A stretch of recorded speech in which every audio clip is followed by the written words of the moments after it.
Hey y'all, welcome back to the ranch. I'm Jared Paul, and today we're going to continue on the journey of creating this perfect beach scene. A nice little landscape I created, in my opinion, that started as a commercial clump.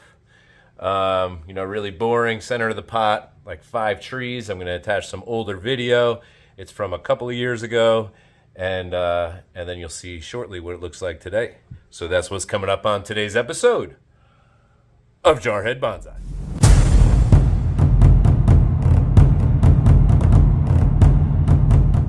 Right, y'all, so it has been growing in like crazy, which is why I felt like working on it today.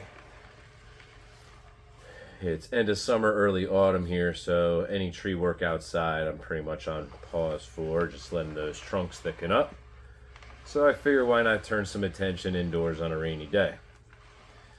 So I guess I'll show you this side, because the other side is crazy. So we've got a couple of palm tree style money trees crisscrossing here, going up together, and then one coming up out of the ground and laying sideways, and luckily still alive.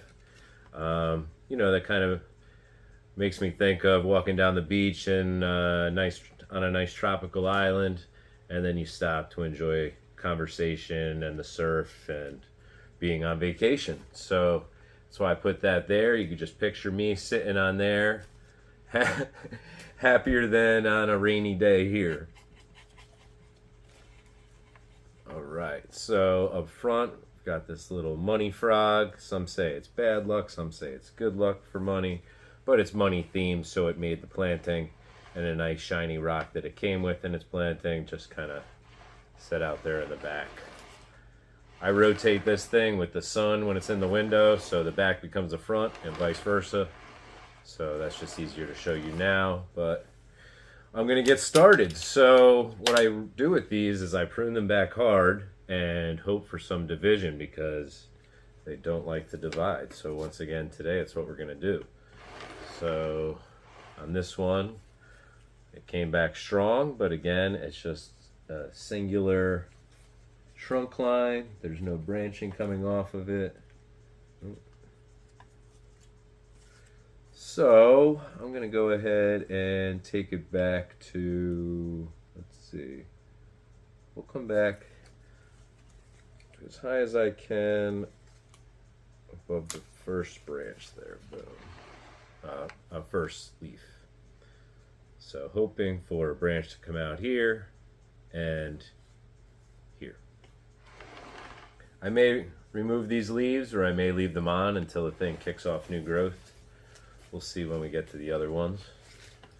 I have had a great amount of success with turning these cuttings into little plantings. They root really well in water, so I just put them in a little vase or glass, set them in water, and let them grow roots. And you're typically doing cutting more than one branch, so they're all developing roots at the same time. So I have different vases with different cuttings from different times on the different money trees I have. But they really make great presents.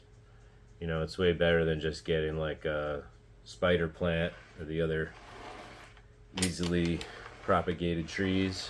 Money tree isn't as common. I've found people really like them. It's cool when like someone starts a new business or a new job, graduates, getting their first apartment, they're symbolic for thriving. All right, so these two are kind of intertwining with just the leaves, not the branches. And since they're palm trees, there's no palm trees that would come back across and grow across each other again. So I'm just going to take them down in a similar fashion. I'll do it from this side, you might be able to see better. All right, so the last branch, excuse me, is here.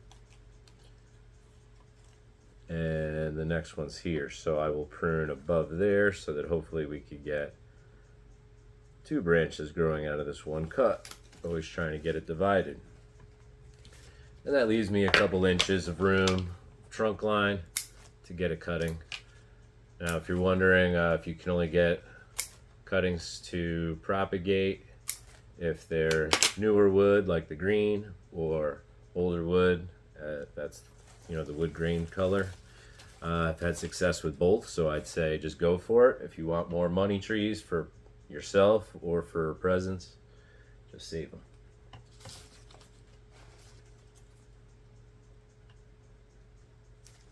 Cool, there's mine too. Staying organized here. All right, so on this next one, we actually have division from the last time. So as you see, we've got a branch here, and they grew very equally. I think that's awesome. Psyched about that. So I think I'm just gonna nip the tips on those, since they're not as hardy as the singular trunk growth that I already pruned. Yeah, I'll just nip the tip. Don't want too much height in this planting. It's kind of a shallow pot, only about 3 inches tall. So,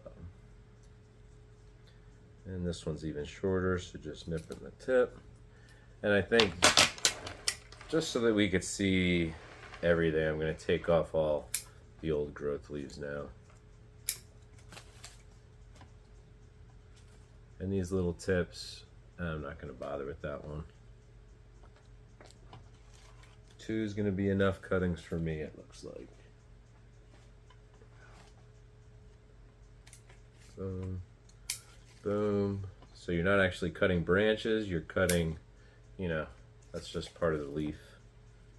So this wouldn't be considered pruning, this would be considered defoliating if you're new to the game. And boom. And just for the sake of symmetry, going into my Libra season, we're going to remove them all.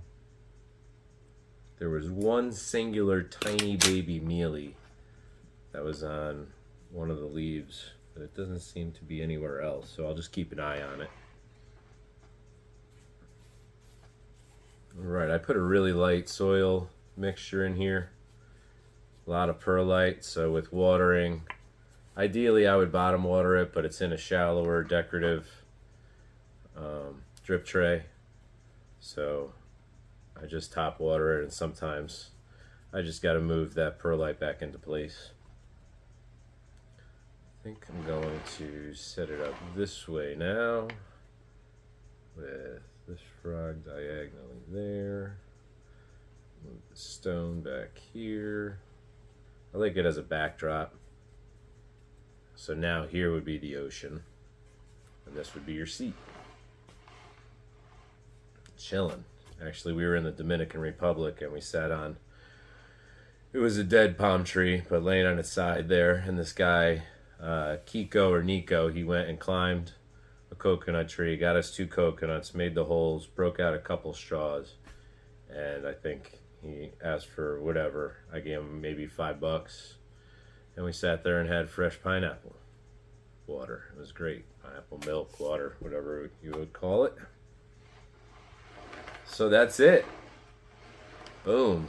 Kind of like how there's 3 branches here, all going in a different direction naturally.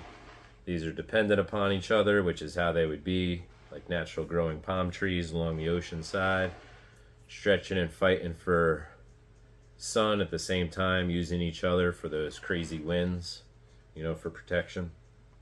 So yeah, boom, that's it. And I'll show you something before we get out of here. If you missed the video on what used to be an 8-foot tall money tree clump, I just did this the other day, and it is so strong.